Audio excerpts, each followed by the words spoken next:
Hello guys and welcome to the channel. Today I'm going to show you how you can make your ASUS ROG Phone 6D louder. So in the first step we can go to the settings, then go to the sound and vibration, and now just look for the volume adjustment mode.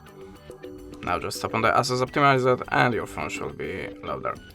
You can also choose the audio wizard, click next, done, and now you can choose the loudest equalizer or just swipe all of the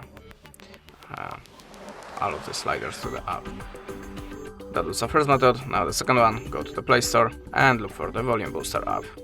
Choose one of them. I was using the Echo Div app. Okay, now click OK, and the tool is active. Now you can increase the volume booster by this little slider. The 60% is max, so just adjust it to your needs. And now if you tap on the home screen or just close the app from the background apps, the app is still active. So if you want to disable it, open the volume booster from the home screen, choose stop settings and click OK.